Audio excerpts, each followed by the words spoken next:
وہ آدمی جس میں تنہائی میں اللہ کا ذکر کیا، اللہ کو یاد کرنے بیٹھ گیا، کوئی دیکھنے والا نہیں تھا، وہ تنہا تھا، حجرے میں تھا، اپنے بند کمرے میں تھا، اپنے رب کو یاد کیا۔ اللہ کی یاد کرتے کرتے اس کی آنکھوں سے آنسو ٹپکنے لگے، اس کی آنکھیں آنسوؤں کا خراج دینے لگی۔ تو میرے اور آپ کے آقا و مولا نے فرمایا کہ یہ آنسو اتنے قیمتی ہیں، ان آنسوؤں کے بدلے میں قیامت کے دن اسے عرش الہی کا سایہ نصیب ہوگا، عرش الہی کا سایہ اسے نصیب ہوگا ان آنسوؤں کے بدلے میں۔ رومی علیہ رحمہ فرماتے ہیں جہاں پانی گرتا ہے وہاں سبزہ اگتا ہے، جہاں آنسو گرتے ہیں وہاں رحمت اترتی ہے۔ تو اس لیے جو اللہ کی یاد میں رونے کا لطف ہے اور اللہ کی یاد میں آنسو بہانے کا اجر اور صلہ رکھا گیا ہے، یہ گناہوں کو دھو ڈالتا ہے، یہ اندر کی صفائی اور ستھرائی کا سبب اور ذریعہ ہے۔ میرے اور آپ کے آقا و مولا نے فرمایا راتوں کی تنہائیوں میں اٹھ کے قرآن پڑھا کرو اور قرآن پڑھتے ہوئے رویا کرو۔ پھر فرمایا فَإِلَّمْ تَبْكُوا فَتَبَاكُوا، اگر رونا نہ آئے تو رونے کی کوشش کیا کرو۔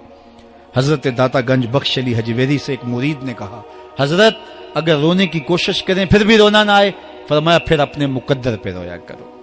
تم اتنے سنگ دل ہو گئے ہو کہ تمہاری آنکھیں آنسوں کا خراج نہیں دیتی۔ جو رونا نہیں جانتا وہ اللہ کی رحمتوں کو اور اللہ کی کرم نوازیوں کو کیسے سمیٹ پائے گا؟ بچہ روتا ہے تو ماں دودھ دیتی ہے، جب بندہ اللہ کی حضور الہاؤ زاری کرتا ہے، عجز کرتا ہے، انکساری کرتا ہے تو اللہ کی رحمتوں کو جوش آتا ہے اور اللہ تعالیٰ کی رحمتیں اس پہ برستی ہیں، اور اس کے نہ صرف گناہ معاف ہوتے ہیں بلکہ اللہ تعالیٰ اس کے گناہوں کو بدل کے نیکیوں میں تبدیل کر دیتا ہے۔ ایک فقیر تھا، ملنگ درویش، اللہ کا بندہ، اس کی عادت یہ تھی کہ اپنے ڈیرے پہ آنے والوں کو کھلاتا، ان کو پلاتا، ان کی ضروریات کا خیال رکھتا، لیکن کو مالی آسودگیاں نہیں تھی۔ ہوتا یہ تھا کہ بعض اوقات لوگ آتے تو ادھار لے کر کے وہ لوگوں کو کھلا دیتا۔ خیر چونکہ فقیر کا مزاج یہ ہوتا ہے کہ لوگ آئیں اس کے ڈیرے سے کھائیں۔ بابا بلے شاہ نے بھی کہا تھا نا، اٹ کھڑک کے دکڑ بجے تتا ہووے چلا، آن فقیر کھا کھا جاون راضی ہووے بلا۔ یہ فقیروں کا مزاج ہے، تو جو بھی آتا اس کے ڈیرے سے کھاتا اور وہ ادھار اٹھا اٹھا کے لوگوں کی ضروریات کو پورا کرتے رہتے۔ وقت آخر آ گیا، جن لوگوں نے ادھار دیا تھا وہ سارے تقاضا کرنے آ گئے۔ اب بابا جی کو کیا فکر لاحق ہے کہ یہ میرے مہمان اور میں ان کو کچھ پیش کرنے کی صلاحیت نہیں رکھتا۔ ایک بچہ تھا، وہ کچھ سامان بیچ رہا تھا، پتیسا بیچ رہا تھا یا کوئی اور چیز بیچ رہا تھا۔ اس نے گلی سے گزرتے ہوئے آواز لگائی، خادم کو کہا سے بلا کے لاؤ، کہا تم بیچ رہے ہو تو میرے مہمانوں کو کھلا دو۔ بچہ بڑا خوش ہوا کہ میں سارا دن گلیوں میں گھوم کے یہ پتیسا بیچنا تھا، اب یہ ایک جگہ ہی سارا فروخت ہو گیا تو یہ تو موج لگ گئی، میں جلدی گھر چلا جاؤں گا، میری ماں خوش ہوگی۔ تو سارا ان مہمانوں کو کھلا دیا گیا اور اس کے بعد کہا بابا جی پیسے؟ کہا تم بیٹھ جاؤ، جب ان کو ملیں گے تو تجھے بھی مل جائیں گے۔ وہ بیٹھ گیا، 2 4 10 منٹ بیٹھا تو بچہ تھا، پھر کھڑا ہو گیا، بابا جی پیسے؟ کہا جب ان کو ملیں گے تو تجھے بھی مل جائیں گے۔ پھر آدھا گھنٹہ گزرا تو پھر اس نے کہا بابا جی پیسے؟ میری ماں میرا انتظار کر رہی ہے، ہمارے گھر کا چولہا اسی سے جلتا ہے، میں یہ پیسے لے کر جاؤں گا اور میری ماں کوئی ہنڈیا خریدے گی اور ہم شام کا گھر کا کوئی سلسلہ کریں گے۔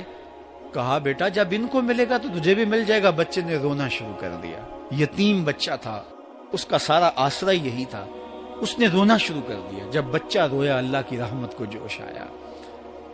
کوئی مرید نذرانہ لے کے ان بزرگوں کے پاس آ گیا اور اشرفیوں کی بھری ہوئی تھیلی پیش کی۔ وہ اتنے پیسے تھے کہ اس بچے کو بھی دیے، جتنے لوگ آئے تھے سب کا قرض چکایا، کہا جاؤ گھروں کو۔ تو سب نے کہا بابا جی ہم صبح سے بیٹھے ہوئے تھے تو یہ نذرانہ دینے والا صبح سے نہیں آیا تو اب کیسے آ گیا؟